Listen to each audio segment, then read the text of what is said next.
Bonjour amis rêveurs et bienvenue sur la chaîne Terre Onirique. Pour le deuxième épisode de Démonologia, je vous ai demandé de voter entre Lucifer et Azazel sur mes différents réseaux. Finalement, après un score très serré, c'est Azazel qui l'a remporté. Voici donc l'histoire du gardien des boucs, tout de suite après le générique.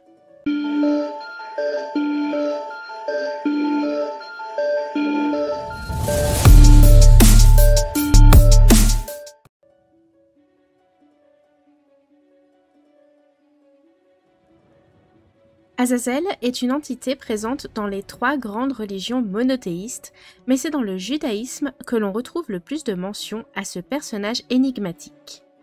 On retrouve également quelques traces d'un Azazel dans l'ancienne mythologie mésopotamienne, principalement chez les Cananéens qui pensaient qu'Azazel était une divinité qui habitait dans le désert. Dans le judaïsme, il existe un rituel que l'on appelle le grand jour des expiations, plus connu sous le nom Yom Kippour. Dans le Lévitique, chapitre 16, on retrouve une description de ce rituel qui est célébré le 10e jour du 7e mois. Lors de cette célébration, deux boucs sont amenés devant un grand prêtre qui va tirer au sort celui qui sera destiné à Dieu et celui qui sera pour Azazel. Le bouc choisi pour Dieu est ensuite immolé et son sang est versé pour l'expiation. Le prêtre met ensuite les mains sur la tête du second bouc et confesse ses péchés ainsi que ceux de sa communauté. Le bouc est ensuite conduit dans le désert où il est relâché. Il est dit qu'ainsi, il emporte au loin les péchés des hommes pour revenir purifier ensuite. Il semblerait que c'est de cette pratique que serait née l'expression « bouc émissaire ». Aujourd'hui encore, en Israël, il existe deux injures courantes qui sont « va à Azazel », qui serait une sorte de « va au diable » pour les Européens, et « par Azazel ». Dans le livre d'Enoch, qui n'est pas un livre canon dans les religions hébraïques et chrétiennes, il est dit qu'Azazel était autrefois un ange. Il aurait appris aux hommes le travail des métaux, leur permettant ainsi de se forger des armes et des boucliers. Il leur a également appris à tailler les pierres précieuses, permettant aux humains de se créer des bijoux et des parures précieuses. Il leur aurait aussi appris à fabriquer de la teinture et du fard à paupières. Les humains ont alors généré un immense chaos de violence, de vanité et d'avidité. L'humanité se serait alors vautrée dans la débauche et l'impiété. Comme châtiment pour tout ça, Dieu demanda à l'archange Raphaël d'enchaîner Azazel par les pieds et les mains et de le jeter dans le désert. Azazel serait ainsi devenu le 10e ange déchu. Autre texte non canon aux religions, l'Apocalypse d'Abraham évoque lui aussi par deux fois une rencontre avec Azazel. Au chapitre 13 et 23, Abraham croise sur sa route le démon Azazel qui prend différentes formes du mal avec un grand M. Dans le christianisme, Azazel est encore une fois décrit comme un démon régnant sur les déserts. Dans l'Évangile selon saint Luc, Jésus traverse le Jourdain pendant 40 jours. Pendant cette traversée, il aurait été tenté par un émissaire du diable qui vivait dans le désert. Cet émissaire lui aurait promis puissance et gloire, mais Jésus résista et termina sa traversée sans succomber à ses promesses. De par sa présence dans le désert, il semblerait que l'émissaire en question ne soit autre qu'Azazel. Dans l'islam, il existe plusieurs traditions.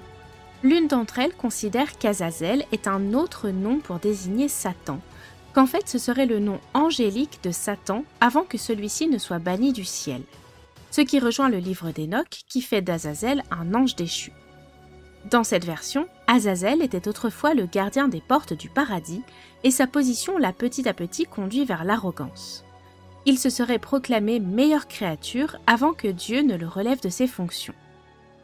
Autre affront fait par Azazel, lorsque Dieu demanda aux anges de s'incliner devant les humains, Azazel, comme certains autres anges, aurait refusé sous prétexte que l'humain ne serait qu'une créature parmi d'autres et qu'il était donc inconcevable de s'incliner devant elle. Pour d'autres traditions islamiques, Azazel se prétend être un dieu aux côtés d'Allah lui-même, et enfin, pour d'autres, il est simplement un djinn. En démonologie, Azazel est présenté comme un démon de second ordre. Il n'est pas l'un des grands gardiens des enfers aux côtés de Lucifer, Bélial et autres Asmodée, pour ne citer que ceux-ci. Azazel serait uniquement le gardien du bouc et le premier porte-enseigne des légions infernales. La pop culture a laissé une certaine place à Azazel et c'est surtout en jouant au jeu Devour que je l'ai redécouvert et que j'ai eu envie d'aller réexplorer son histoire pour vous en parler. D'ailleurs, si vous voulez me voir mourir de peur sur des jeux d'horreur, c'est sur Twitch que ça se passe, le lien de ma chaîne est en barre de description. Dans le jeu Devour, Azazel est l'antagoniste principal puisqu'il est le démon qui est invoqué et qu'il faut exorciser. Pour simplifier, des gens font un rituel à Azazel, les choses tournent mal et vos personnages doivent le chasser en faisant un rituel. Le seul petit truc qui me dérange un peu dans la représentation d'Azazel dans ce jeu, c'est qu'ils ont pris une statue de Baphomet pour le représenter.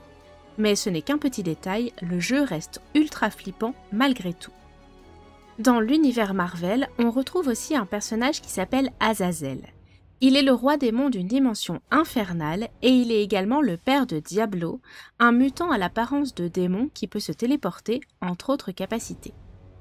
Si vous aimez les films un peu vintage, je peux vous conseiller le film Le Témoin du Mal qui est sorti en 1998. Au début du film, un tueur en série est exécuté, mais juste avant de mourir, il fait une étrange confession à l'inspecteur qui l'a arrêté. Suite à sa mort, de nouveaux meurtres ayant le même modus operandi ont lieu dans la ville et l'inspecteur se retrouve alors à devoir élucider cette étrange affaire.